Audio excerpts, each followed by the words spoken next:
Warning, the following podcast contains dick jokes. This week's episode of The Scathing Atheist is brought to you by the new sitcom about proper gender roles in Shiite society. How I Ran Your Mother. It's just Bob Saget reading the Quran to his daughters. Ba-da-da-da-da, honor killing. And now, The Scathing Atheist. This is Ben, Alice, and Eugene Kiwi calling from One-Eyed Cheshire Brewing to say we did, in fact, evolve from filthy, sexy monkey cats, or monkey men.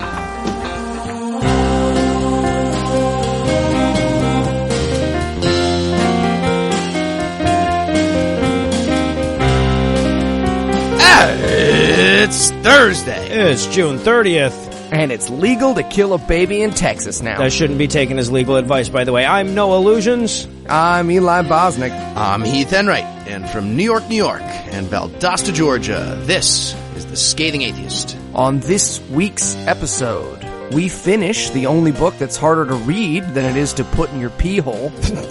A congressional candidate gets tricked by Tom Sawyer into whitewashing America. And Arabic Twitter will put a hit out on us. But first, the diatribe.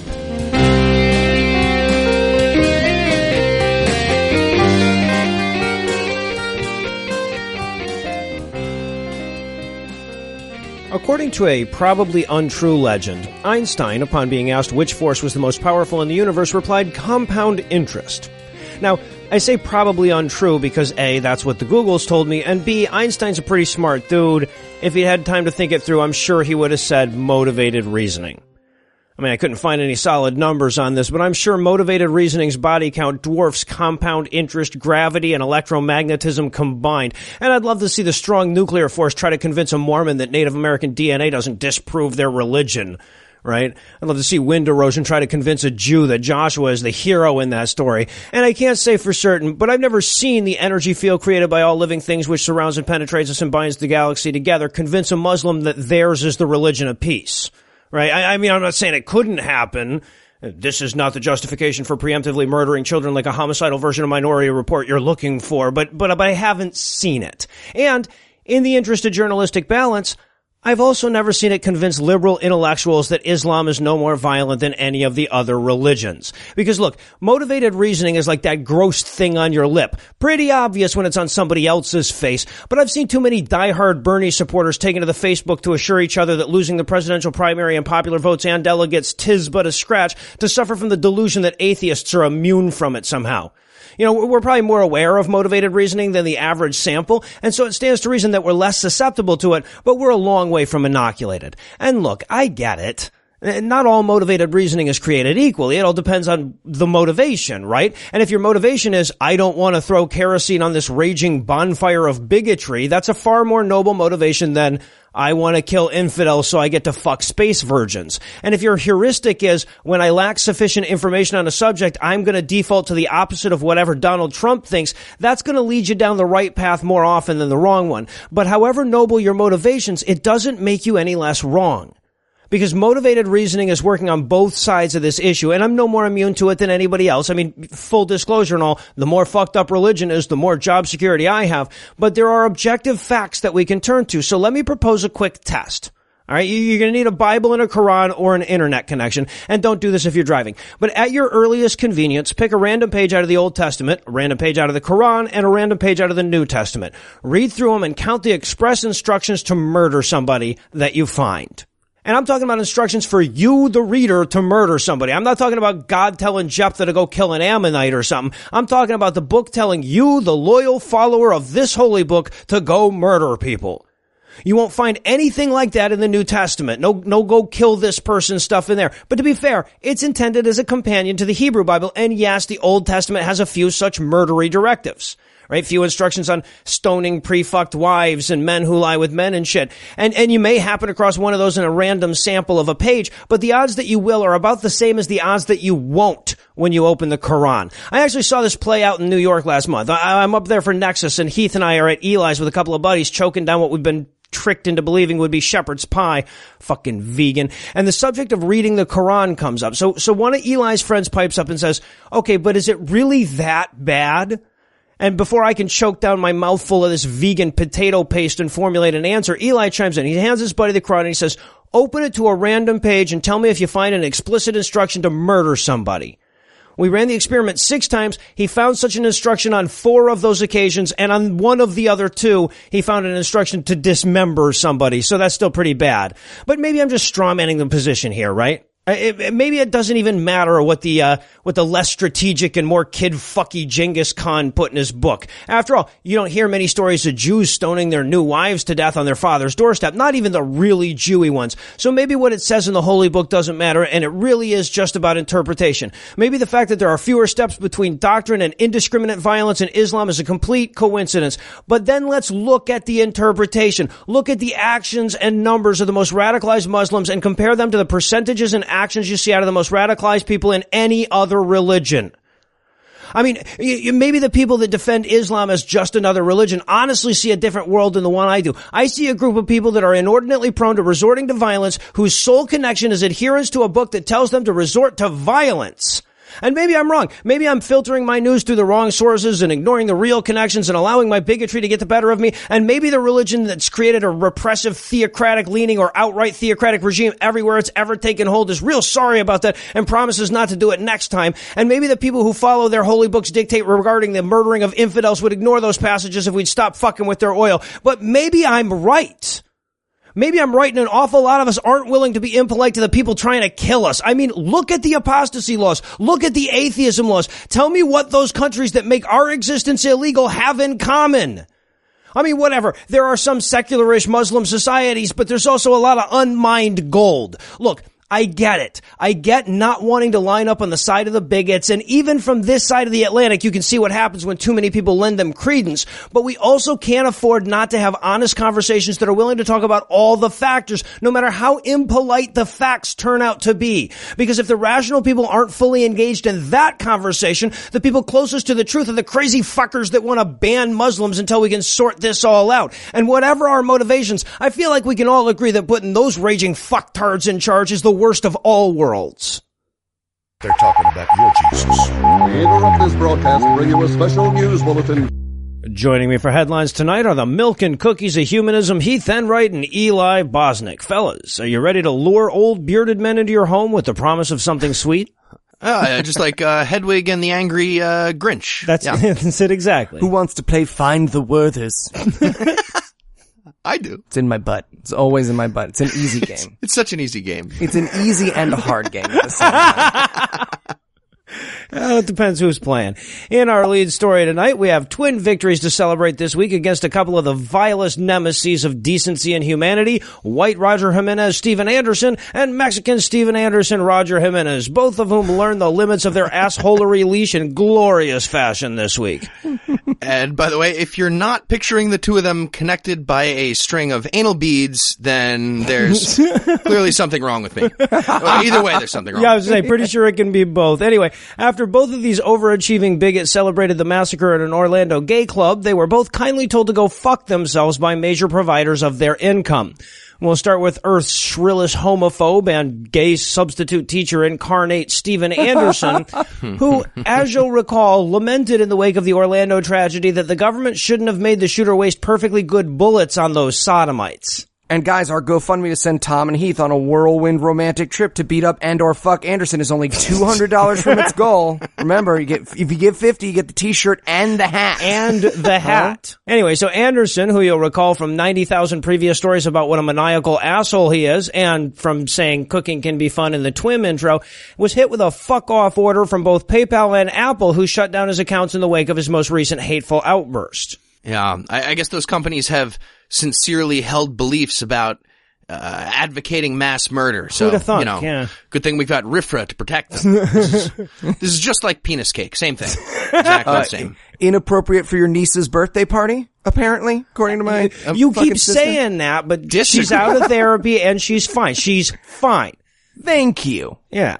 So in response to PayPal's decision to frustrate his funding, Anderson declared war against gay people, because according to Anderson, it was the, quote, sodomites that got his podcast removed from iTunes and got his PayPal account shut down, and the GiveLet account he tried to replace that with. And the QGIV account he tried to replace that with, and the BitPay account he tried to replace that with. Yes. So, Steve, if you're listening, I did just check, and bigotcoin.com is not taken. Oh, so, no shit. Ooh, yeah, so is Hate the Gays Pal and No Ven Homo. But Patreon will take your money. Apparently. Of course, Anderson also expressed solidarity with Sacramento pastor and Hispanic impression of an Asian guy, Roger Jimenez, who got in hot water with his church's landlord after praising the Orlando shooter and bemoaning the fact that, quote, he didn't finish the job, end quote.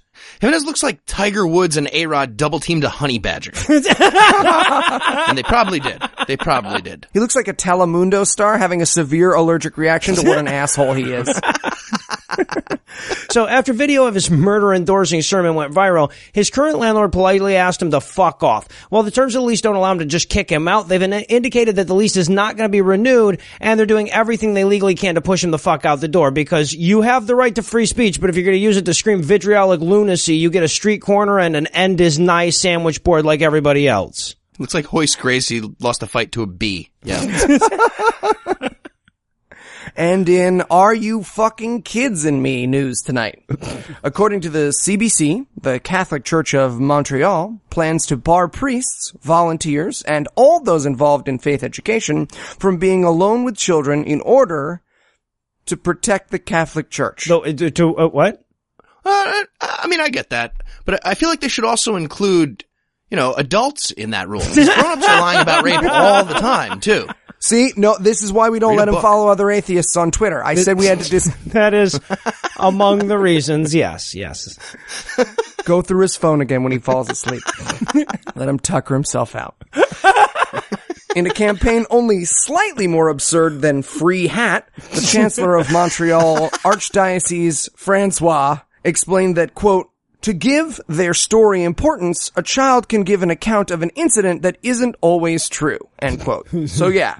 Because look, either Catholic priests are raping a bunch of people, or there's a huge problem with children making false rape accusations, and neither the Archdiocese or the people who tweet at me are ready to say which is which. I gotta be honest though, I'm getting really tired of hearing about this kind of stuff. It seems like the church is just gonna end up being, infantilized by all these safety precautions. It's ridiculous. Skeptics. Not sure that word means what you think it means, but look, I get this, right? Cause like honestly, we've all applied this rule, right? All three of us have worked as children's entertainers before, and I know, like, I had a personal rule that said never be alone with one kid, and it wasn't because I was afraid I was going to molest the kid. Eli might have had different reasons to apply the rule, but my reasoning is that you don't even want an opportunity for the appearance of impropriety to arise, right?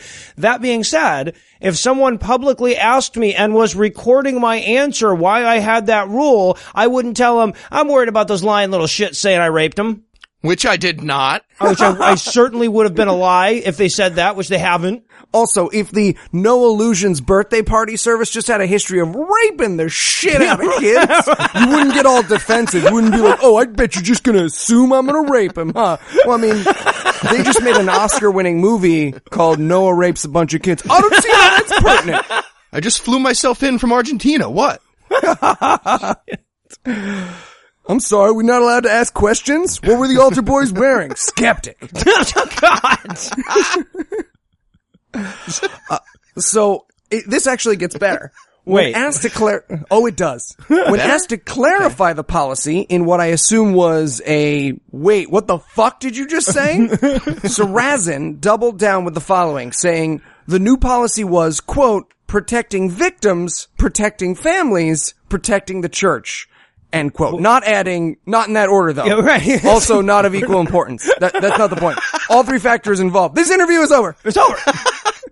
Hey, look, this backpack is a parachute. That's so weird. Is that naked Justin Bieber? Poof! Cloud of smoke. And in Zeals on Wheels news tonight, the court system in the state of Iowa is stupid. Things you say to calibrate a lie detector test. Correct. And here's the latest reason why they're stupid. According to last week's ruling by Magistrate Nicholas Larson, Mitchell County is required to continue letting Mennonites destroy the public roads with their dumbass metal tires. Mm-hmm. And that's because he seems to think the First Amendment protects their religious belief that says God hates rubber tires because they're too convenient. I smell another excuse not to use a condom. Sorry, babe, I have sincerely held beliefs about rubber.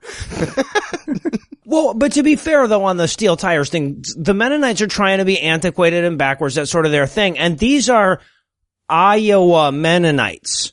Like, they're trying to be archaic compared to Iowans. That is not an easy feat, you know. You gotta cut them a little extra slack. We gotta cut out fire, guys. We just gotta fucking cut out fire. There's no other way. So, if you've read the Bible, you might be thinking to yourself, which part says you can't use rubber tires?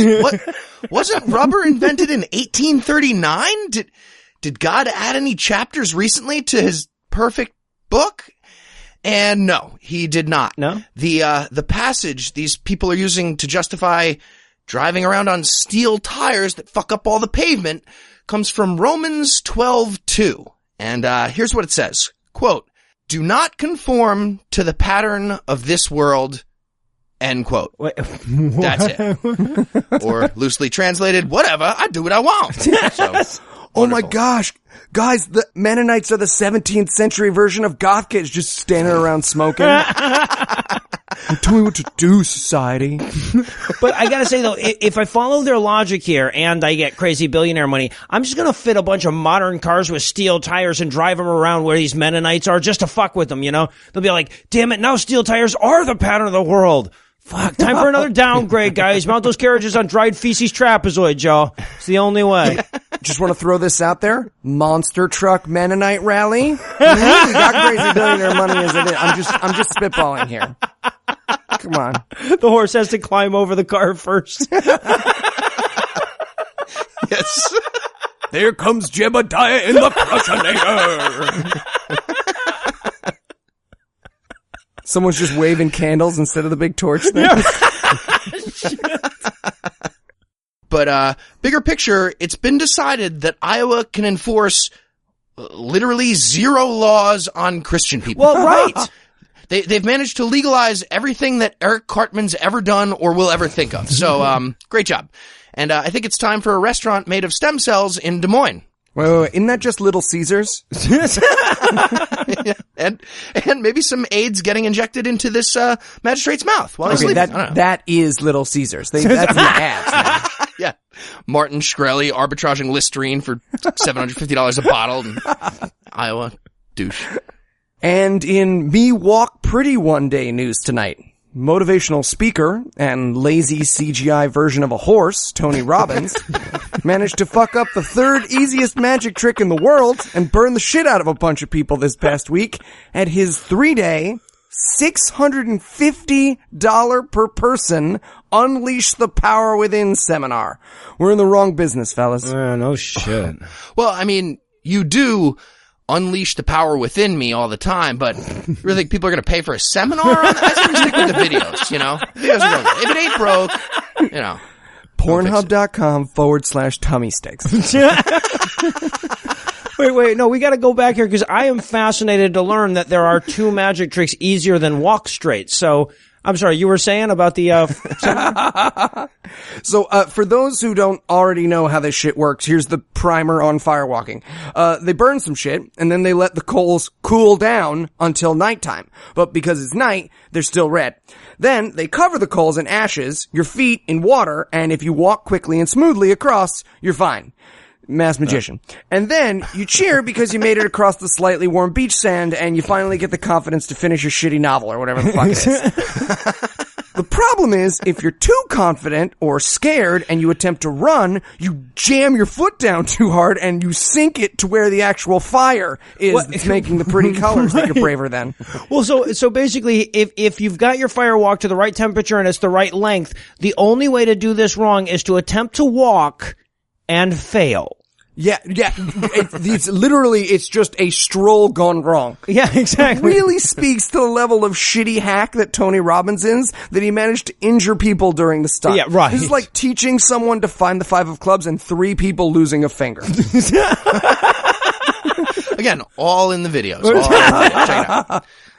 But I've got to be honest here, because I don't know who to blame because according to some reports, one of the people injured stopped on the coals to take a selfie. Oh, and God. Tony Robbins, Scanner, no, that person, I think we all agree, deserves to die on fire. Yes. And have it turn into a viral video with like auto-tuner screaming. Absolutely. What are you thinking? I'm sick of that Jordanian pilot getting more YouTube views than me. Oh, and while I flagellate in penance for that joke, we'll take a quick break and hand things over to my lovely wife, Lucinda. Too soony. A man wrote the Bible. A whore is what she was. If it's a legitimate rape, It makes you a slut, right? Cooking can be fun. Hey, I'm proud of a man. This week in misogyny. You know, the one thing about this segment that I most regret is that I don't get to report good news often enough. But this week, I've got not one, but 2 slices of joy for y'all, and this first one is a biggie. This week, in a landmark decision by the Supreme Court, it was decided that the oppressive restrictions put on abortion clinics in Texas are, in fact, illegal. And this isn't just a huge win for women's rights. It's also a huge win in the fight against theocracy. Because regardless of how important an issue abortion access is to you, medically unnecessary, overly complicated laws designed by religious zealots to remove rights from people are bad for all sides, if we're being intellectually honest here. And as if there's not already enough girl power in this story, by the way, take a second and Google Ginsburg's opinion on this one. She does everything but fart in her hand and cup it over someone's mouth. It's fantastic. So while we're all in such good spirits, let's switch over to something we can all agree on. Namely, fuck the Catholic Church and the asshole rapists that they protect. Because this week, 2 sisters have come forward to accuse Pennsylvania priest Charles Bodziak, no relation to Eli, of molesting them for years, beginning at one of their first communion parties. And for those of you who don't know, those take place around their 8th birthday or so. And while we have yet to see what the results of the trial are, I have a hunch that those rascally Duke boys are going to jump the General Lee over raping a bunch of kids again. But wait, I promised you 2 pieces of good news this week, so I'm going to end on a happy note here. And for me, there's almost no happier note than a kick-ass chick putting religion in its place. Namely, the garbage. Democrat Kara Pryor, whose brain is so large it's why people thought there was a second moon on Facebook this week, is running for Arizona State Representative as an open atheist. So when a conservative group called the Center for Arizona Policy sent her a survey making sure that she hated fags the right amount, this was her response. Quote, I am running for office to help fight the biblical-based requirements that women should be silent and subservient. I am running for office to show that women can serve equally without being affiliated with any ideological or religious organization. I am running for office to be the voice of all people in Arizona who are not represented by the current legislature for ideological or religious reasons. It is time to elect people who refuse to bow down to ideologues, religious lobbyists, or organizations that promote hate over humanity. It is time to elect people who are not looking for power or prestige, but to serve the people of Arizona, regardless of political affiliation or religious beliefs. End quote. And in the spirit of pride and with a resounding yes, Queen, I'm going to hand things back over to Noah, Heath, and Eli. Thank you, Lucinda. And in a Twitter pill to swallow news tonight, as if in solidarity with this week's diatribe, Arabic Twitter gave us a morbid insight into Muslim desires when the hashtag hitchhiking you, 3 water dragons eating foliage, erect penis, the word Joe with a lot of dots over it, limp pitchfork, erect penis, man with oversized butt plug bowing to said erect penis started trending. The Eli Bosnick story? Yeah, well, kind of, actually, because according to my sources, this apparently translates to, we demand the killing of the atheists. And Arabic is a right-to-left language, so that means atheists aren't the guy with the butt plug bowing like one might assume. We're actually erect penises and water dragons. So, suck it, Arabia. We're awesome even in your written language. Eat it. And we're Muslims, probably a limp dick and a baby chameleon. And holy shit, I just looked it up, and it is a limp dick and a chameleon. This is the best day. So happy. It really is. And if you'd like to buy your limp dick and a chameleon t-shirt, go to scathingatheist.com. No, of course, in the interest of balanced reporting, we should point out that it's entirely possible that Arabic Twitter users were just reacting to that time that Matt Dillahunty invaded Iraq, or that time that Tom and Cecil took out that hospital with their glory drone, or it could be the inevitable outcome of generations of oppression at the hands of Julia Sweeney. I'm not trying to rule any of that out. I'm just trying to make it sound really stupid by saying it with words. I mean, I would watch the buddy comedy where Tom and Cecil blow up a hospital full of kids. That's all I'm saying. Oh, for sure. Especially if you add an army of glory drones. Hells yeah. But in the meantime, there is an intervention that I'd like to propose here. I call it OMGM, or Twitterist removal. The idea basically is that once they reach age 15, Muslim men who call for people to be killed in the name of their religion get their online privileges revoked. Basically, we whack off their internet balls with no anesthetic, and then they get their dick holes stapled shut, and their wife can pry that out on their wedding night. Just gender equality and all of that last bit is. Exactly. Perfect. That's for me. That part's for me.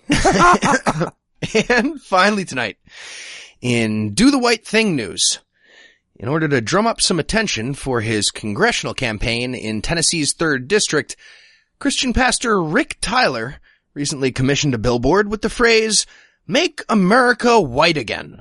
Meanwhile, Donald Trump's PR team got a stern talking to about voting down great ideas and worrying too much about being politically correct. Jesus. Probably. That would have been amazing. It's fucking racist inception. Rick Tyler is just saying what Trump supporters are thinking. Well, right, because this is simply the non-euphemistic translation of the official Trump platform, right? Pretty much. So, the reaction to the billboard has been mixed. Ironic. Miscegenated reaction. The only thing everyone seems to agree on is that Mr. Tyler looks like Estes Perkle lost a game of gay chicken to a gay chicken. It was a gay chicken for those at home. Yes.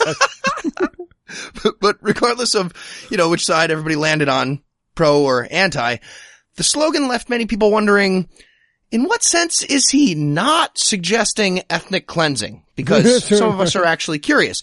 And the answer is, he has no plan for a genocide. He just wants it somehow. He just wishes America would go back to the demographics of 1965 somehow. So if anyone can make that happen, great job, no questions asked. Do your thing. He's running the race war version of a Craigslist post. Like, I don't care whose dog it is or how you get it. Speaking of which, that post still hasn't gotten any reply. So my email again is Eli Bosnick. No. Instead of that, we're going to focus on your idea of a Scathing Atheist mascot that's a gay chicken. I think that's more productive use of your time. BarelyLegalBeagles.com. Anyway, despite the billboard being taken down last week, Tyler's been getting plenty of attention from the media on this one, and he's made his position very clear. He's not a racist, and he's not lying. Oh, okay. Just like all those other people that need to clarify those two things. He's not racist, not Who lying. knew "I'm not a racist but" would become a viable campaign slogan in 2016? A lot of people, actually. But point being, it's not that he dislikes colored people. He just likes the white colored ones the best. Oh, and I see. Although that's a super clever distinction he's making, still feel like he could use a little bit of help in the PR department. And of course, that's why we're here. Let's go ahead and put 30 seconds on the clock. We're looking for campaign slogans for Rick Tyler other than "Making America White Again." Okay. All right, so right away for a bumper sticker, I'm seeing "honky" if you're voting Tyler. Ooh. And for the buttons, just Crackerbacker. Ooh, I like it. Simple. Rick Tyler, I'm entitled to my opinion. Rick Tyler, I like Reich. Rick Tyler, is you is or is you isn't my constituency. You want to go with another popular campaign? Tyler, nope. The Great White Nope. What about Rye Tie in 2016? A better clan for a better America. Yes, we clan. How about Rick the Dick in 2016? How about just Tyler Perry and the cast of Basketball Wives? Can we at least agree that they need to go? RT squared, I'm with her. Manhess. A literary deep cut for you there. One English major at home is like, ooh, I don't know if that's fair, but I get it. I got one more. What about Dickie Tiles for Congress? Some of my best friends are niggardly conservatives. Same English major just had that same reaction. And while people who don't know what that word means send us angry tweets, we'll bring the headlines to a rolling close. Heath, Eli, thanks as always. Pull it, squeeze it, bop it. And when we come back, Eli will slurp his way through the remaining literary ipecac that is Finding God Beyond Harvard.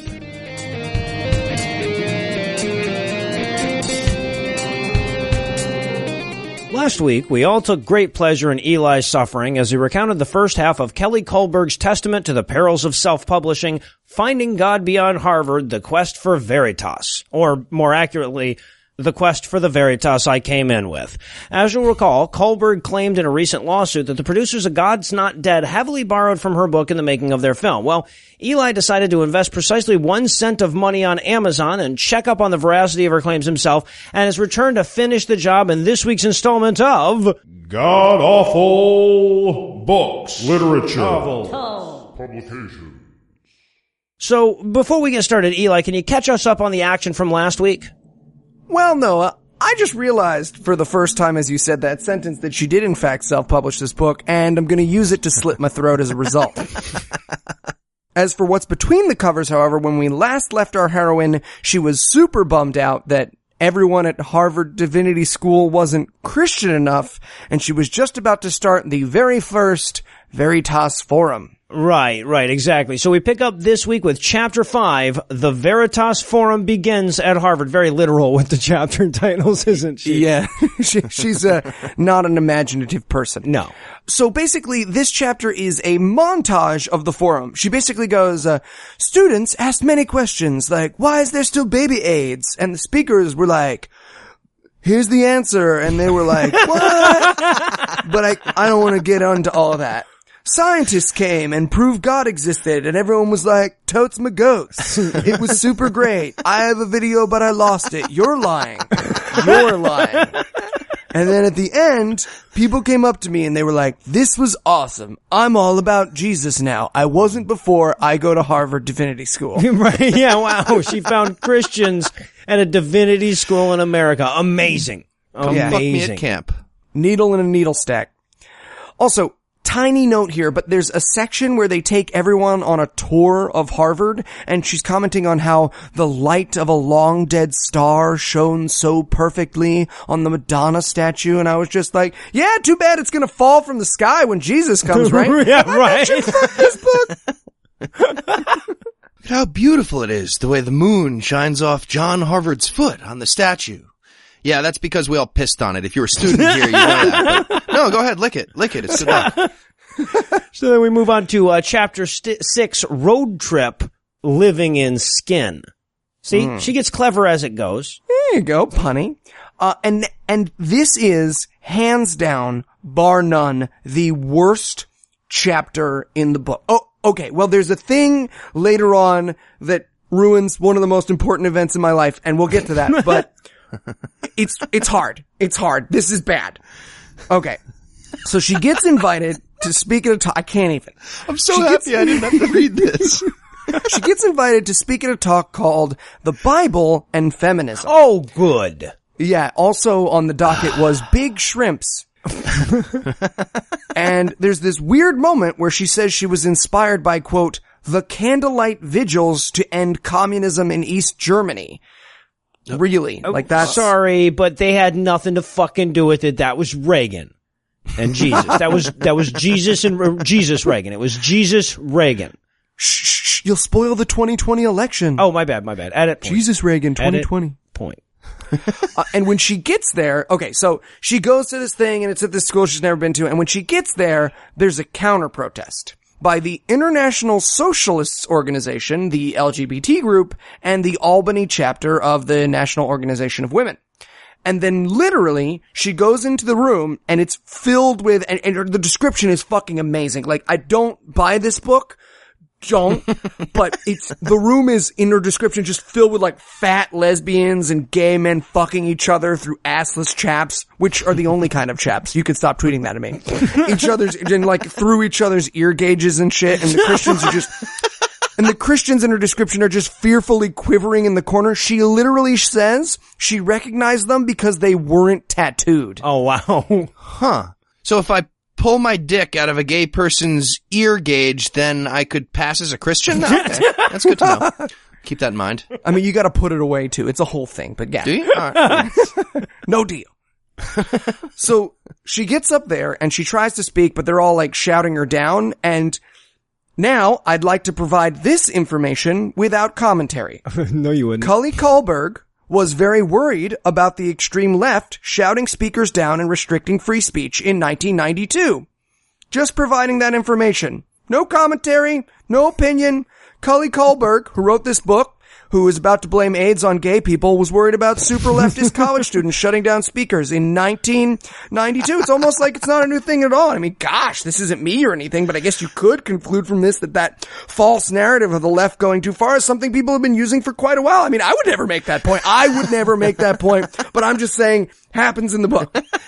At Eli Bosnick. The poisoning the well explanations can go to at Eli Bosnick. Sorry. So she calms them all down by writing everything they're saying on the blackboard. And they all be quiet so she can write it down one at a time. Of course they do. Yeah, she basically goose frabas a room full of, frothing liberals. So the first person up is like Abortion McBortion. That's the atheist Happy Meal. I think that it is. Love those. And they're basically, and they say, we should have a right to choose. It's the law. And Kelly says, I'm not going to argue with you, but shouldn't people be allowed to speak about the loss of millions of lives? That's a direct quote way. And instead of the person going, they're not fucking lives, you racist Land's End catalog, she just like shrugs and eats another fetus or something. All right, of course. And then she gives this rousing monologue about how she found Jesus. Oh, I was hoping she would. And you know why? Because I wanted you to be pre-punished for all the anti-SJW Twitter trolls you just unleashed on me. My inbox is going to be filled with that shit now. How can you allow him to say words that he thinks on a show about what he thinks about stuff? No, we're doing this all wrong. We gotta start sicking him on Heath. He checks his Twitter twice a year. He's like everyone's Facebook dad. Right? You retweet 3 things a month. Get off a beach. Go fight with people on the internet like the rest of us. Fuck. Didn't have to watch God's Army. It's fine. That's why he always looks like he's at a fucking beach, because he's not doing all this internet fighting like you and I. You and I have just constantly pressed the screens going, how do I say fuck you in 140 characters? Exactly. We always look like we just came from Verdun. You always look like you just came from the fucking beach. Anyway. Pen pals. Is that what you guys are talking about? I have like dickhead ones who, and it doesn't matter. Anyway, she talks about how great Jesus is and how he totally loves women. If you'd only read the Bible, you'd find out how much. Well, sure. He's not going to slather himself in nard cream. Exactly. And then she tells the story of a friend who was gonna have an abortion but didn't, so she should probably sue Donald Trump as well. That's all I'm saying. Like, if she's suing... and maybe Carly Fiorina too. There's lots of exposure. Lots of exposure. No, her daughter survives in the book. I checked. Oh, okay. It's not funny. Not funny. No. At Eli Bosnick. Exactly. Then someone asked her what God thinks of gays, and she says, "Have you ever lost a friend to AIDS?" Oh, Jesus! And I just have to read the words that happens. So she asked this gay guy, "Have you ever lost a friend to AIDS?" And this is her response. The gay guy says no, and she says, I have. My friend Scott's father died in an accident when he was young. Scott and I were friends in high school and went off to college together. He was named the American Playwright of the Year in 1994. Maybe Scott didn't have time to bond with his father. Maybe he didn't feel masculine or accepted. I don't know. But in college, he began to consume maleness. And although he had once been a comic genius, his eyes went dark. Oh, God. In the end, he was consumed with himself.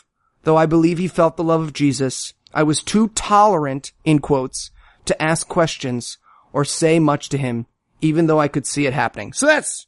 Fuck this book. He describes him like a werefag or something. What the hell? Must not blow dudes.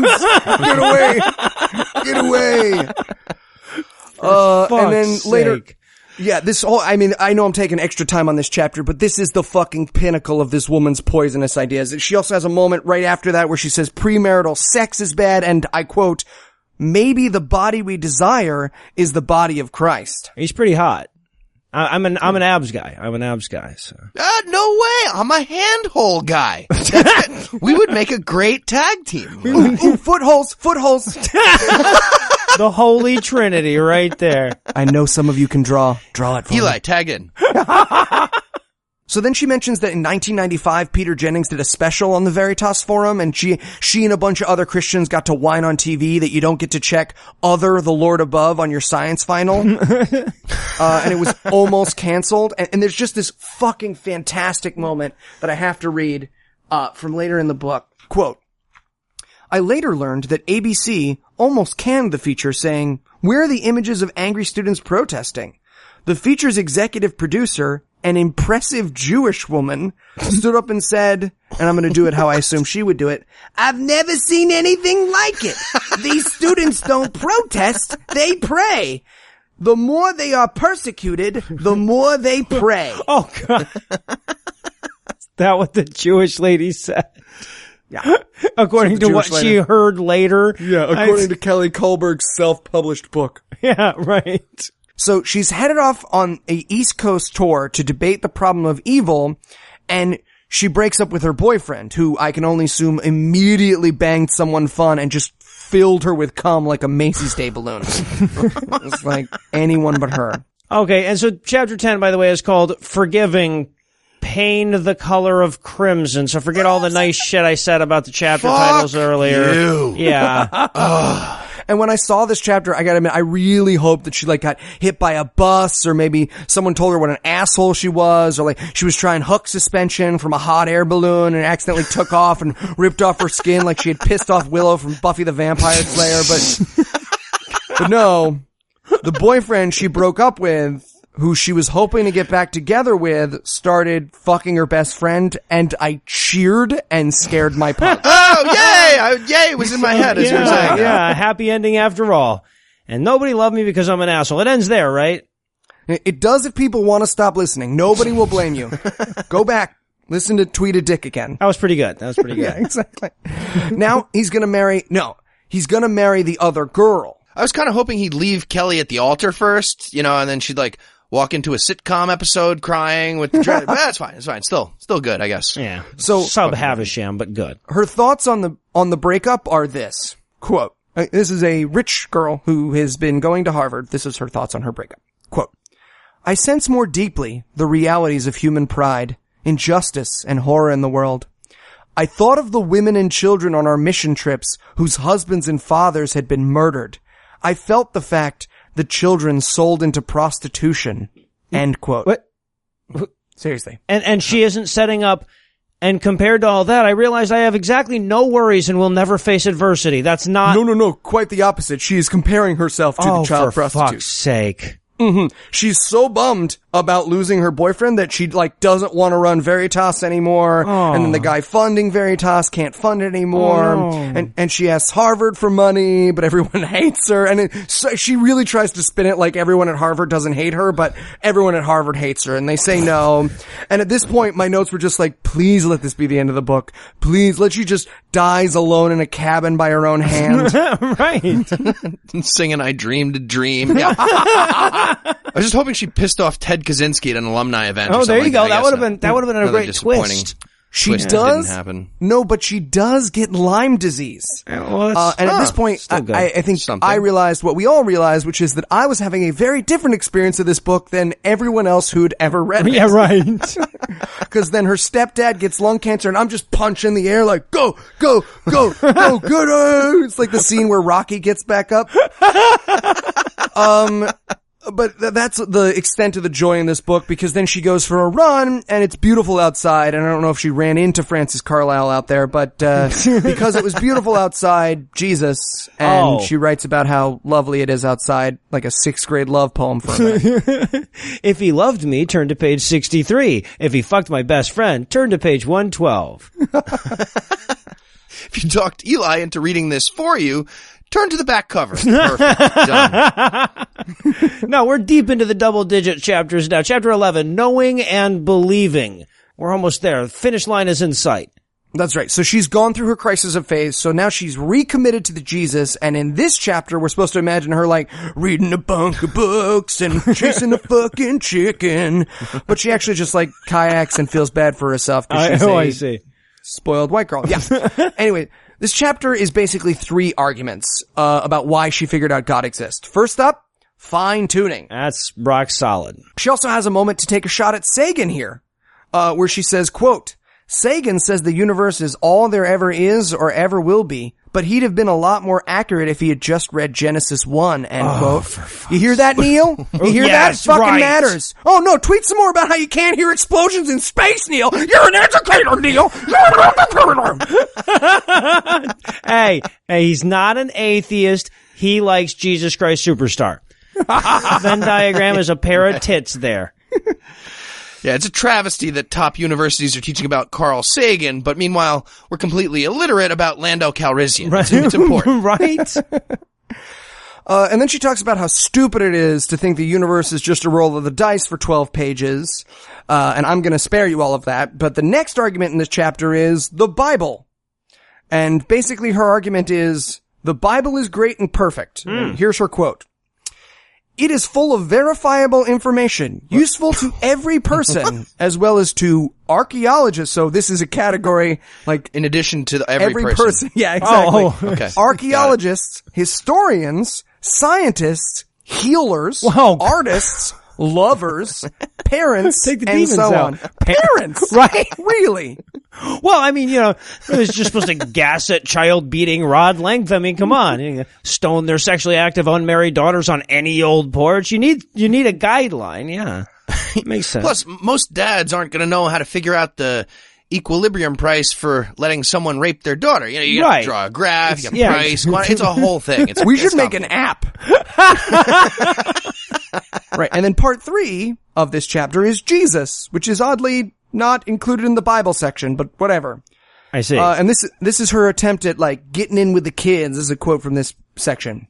Jesus fired on all pistons. He had it going on. Well, If he was meek and humble, laying down his rights, should I not do the same?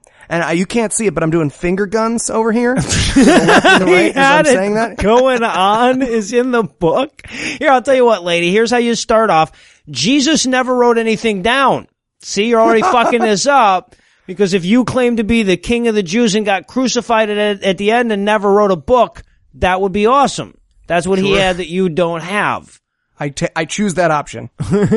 Turn to page 114. And just when you think this book can't get worse, she claims a friend prayed away her Lyme disease. Oh, and here's what's really terrifying. I bought this book used, again, for a penny, and whoever had it before me had underlined this whole section about the friend curing the Lyme disease that very clearly advises people to have God try and take their Lyme disease away. So I assume the reason I now own this book is because that person is dead. Well, because how the hell else would a disease that goes away on its own in 2 to 4 weeks just go away on its own in 2 to 4 weeks? Unless, of course, she's claiming to have had chronic Lyme disease, which she almost certainly is, in which case she may as well be claiming she had terminal cooties or a dislocated aura. Yeah, well, kind of like a quadriplegic aura. Yeah, right. I can fuck away your chroniclymedisease.com. Might as well. I got an episode with Marsh. Pornhub.com/tummy sticks. Check them both out. And then she takes credit for my work. Literally. So here's the quote. Several years after the terrorist attacks on the World Trade Center, we learned about the public suicides at New York University. Several students had jumped from the crosswalks inside the library, crashing to the marble floor below. End quote. She then goes on to say that they did a bunch of forums and people found Jesus and the suicide stopped, and I know that's bullshit because I was part of the program that stopped the fucking suicides. Actually, what happened in NYU was that they enacted its mental health program and began a show directed by Liz Swados, written by students for students about mental health services and the challenges faced by college freshmen. And I know that because I wrote and was in the show for 4 fucking years. And here's the thing, me, and until this show, it was the only thing in my life I had to be proud of. I had a shitty corporate job selling plastic thumbs, and I had kids write me emails saying, oh, you saved my life. And I would go to sleep at night ready the next morning to go in and be like, Mom, it's magic, have a sponge ball. And I fucking woke up in the morning going, it's okay because I did this. And this fucking piece of shit, if there was any way for me to hate this book more, she found it. The thing that is the best of my college experience, she tried to give credit to her shitty little Jesus Club, which I remember from college, and it was fucking empty, so they filled it with a bunch of local fucking churches, and everyone found out about it, and then they had to send all the Mexican people home, so fuck her! Fuck her! Fuck her! Also, by the way, fun fact, people who bought her book for 1 cent also bought Alkaline Water and Bill Cosby's Alibi. Well, Bill Cosby's 35 Alibis, or however many it is.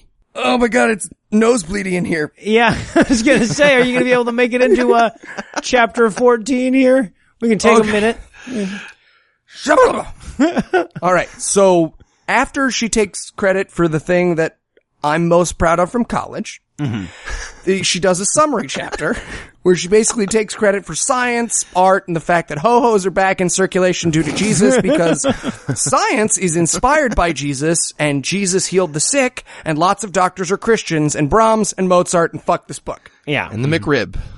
All right, and that finally brings us around to the final chapter, chapter 16, which you have titled in the notes, Eli, as... And she lived happily ever after. Go fuck yourself. I did not. I can't even. It's just. And now I have 2 beautiful boys, and as I sit by the fire roasting marshmallows, I meditate on Kant and Proust and the fags and the that. And one time, Eli was a freshman in school, and he found purpose and helped people and learned what it meant to be empathetic. But it was really because we invited one of them to school. All right, so. The only positive observation I can make about this book is that it doesn't sound anything at all like God's Not Dead. So, what's your verdict? Is she taking credit for other people's work again, or what? This book has nothing to do with God's Not Dead. Nothing. This is the story of a spoiled, rich bigot who started school clubs around the country and for whom the most difficult moment of her life was breaking up with her college boyfriend. Fuck this book. Fuck this woman. All right, that's what we were after, I guess. And rather than insult stars by asking you to afford some number of them to this book, I simply ask you this. What is the least valuable thing you could have spent your penny on that still would have been more valuable than this book? Oh, okay. Well, again, I didn't read it, but I'm going to answer here anyway.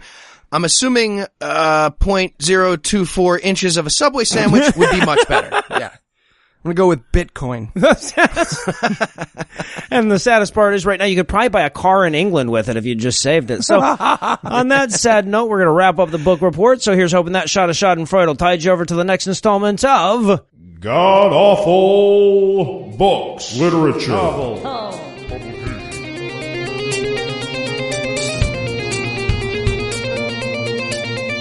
It's time for the part of the show that comes next, listener feedback. This is the part of the show that we've been holding off on for weeks, so don't be surprised if we explode all over your thighs this time around. Just warning you in advance. Our first message comes from Emil, who was going through the archives and sent us some hilariously stupid details about a story we covered back on episode 157. The story was about a guy in a mascot costume getting arrested because the female mascot wasn't wearing a burqa. Right, it was a dude underneath, yeah. There was a dude underneath it, female mascot, wasn't wearing a burqa, big trouble. And then we made a joke about how much easier it would have been for Bugs Bunny to pass himself off as a lady on Saudi TV. And I'll let Emil take it from here.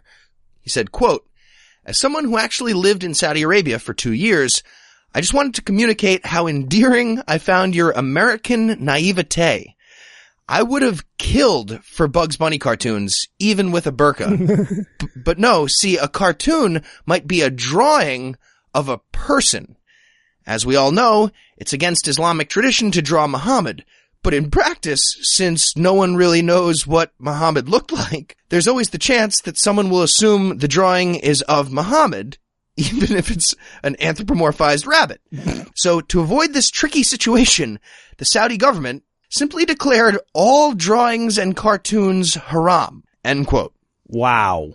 He found us very amusing and naive. If Muhammad was a cartoon rabbit, I'd be much more amenable to their whole religion. That's why I still celebrate all the Christian holidays. They're the ones with the fucking cartoon mascots. But I mean, they would have a fucking smart-ass rabbit that did Groucho Marx impressions. They'd automatically win out. I'd do Ramadan for that. I mean, not the fasting, but I'd like, No. I'd eat at night. But here's the question. Where's the Muslim in the red hat daring us to prove Muhammad wasn't a rabbit, huh? Yeah, Where's that right. I also received several tweets, messages, and emails from people letting me know that in Latin, one doesn't pronounce the V in Veritas. It's actually pronounced Veritas. However, those people are fucking wrong because that's common Latin, you peasants. Church Latin very much does pronounce the frictive as cited by William Harris in the description. And seeing as Veritas, as used by Harvard, is almost certainly based on de verite of Anselm of Canterbury, or perhaps either John 8:32 or John 18:38, we can safely assume it's in reference to the latter, chimera. Oh, you knew you got wrong. Eli just went nuclear. Watch out. Yeah, right. And finally tonight, we also had a tweet from ex-Jehovah's Witness Kenny, filling us in on the details of the minigame we did about the anti-gay J-Dub video. At the end of the video, the little girl is talking with her mom as to how to best alienate her classmate and gay bash her parents, and she says, I can tell her about the animals, and we didn't know what the fuck that meant. Well, as it turns out, it's at least as crazy as we hoped it would be, because apparently in J-Dub heaven, all the animals turn friendly so that kids can ride tigers and shit. Mm-hmm. And I guess that's what she was talking about. Side note, totally in. J-Dubs. Yeah, it's absolutely fantastic. They're basically saying you can jump the shark in J-Dub's heaven while riding on a second shark. That's pretty much how it works. I love how religious stuff always makes less sense the more you learn about it. Go J-Dubs. And I know Eli already said finally, but I wanted to throw this in too. I need to point out that I received a ton of shit for my pronunciation of Glasgow and Edinburgh on last week's show. And here's all I'm going to say in my defense. When the hell else would a person trust Scots on how shit is pronounced? I mean, fuck, I'll pronounce it however you want if it's that important to you. But I'm just saying, the locals wouldn't give Scottish people shit for not calling it New York. When linguists write books and then when it comes to explaining why you speak the way you do, all shrug their shoulders and start talking about Ireland again, you don't tell us. You don't tell us. Through the language lens. And that's all the feedback you get. If you want more, keep sending us those emails, tweets, and Facebook messages. You'll find all the contact info on the contact page at scathingatheist.com. You're pronouncing the words wrong. Fucking open your mouth all the way. See you in October.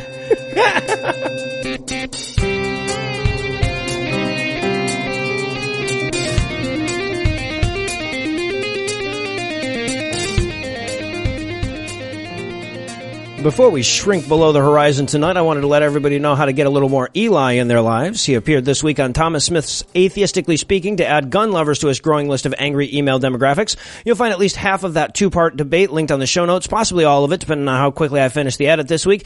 Eli also appeared on the most recent septennial release of Andy Wilson's Incredulous podcast this week. And, of course, this podcast, equivalent of a transit of Venus, will also be linked on the show notes. Anyway, that's all the blasphemy we've got for you tonight, but we'll be back in 10,022 minutes with more. If you can't wait that long, be on the lookout for a brand new episode of our sister show's Hot Friend God Awful Movies, debuting at 8 a.m. Eastern Time on Tuesday, cracking open what I hope will be a boundless well of apocalyptic parkour movies this week. If that doesn't pique your interest, I'm honestly not sure we can still be friends.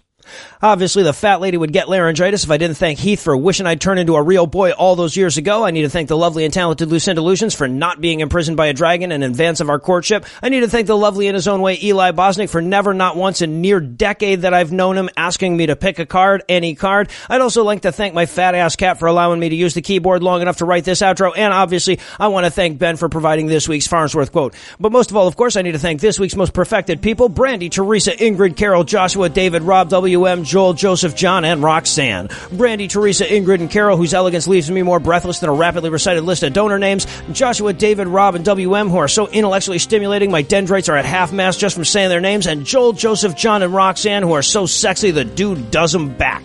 Together, this dirty dozen deliciously doubtful disbelievers doled out some dollars to keep the operation afloat this week. If you'd like to join their storied ranks, you too can give us money by making a per-episode donation at patreon.com/scathingatheist, whereby you'll earn early access to an extended edition of every episode, or you can make a one-time donation by clicking on the donate button on the right side of the homepage at scathingatheist.com. And if you'd like to help, but you're taking advantage of recent news on the tensile strength of carbon fiber nanotubes by investing all your money in a new space escalator, you can also help us a ton by leaving us a 5-star review on iTunes, telling a friend about the show, or playing it on a boombox in the rain across the yard from the girl that dumped you. If you have questions, comments, or death threats, you'll find all the contact info on the contact page at scathingatheist.com. All the music used in this episode was written and performed by yours truly, and yes, I did have my permission.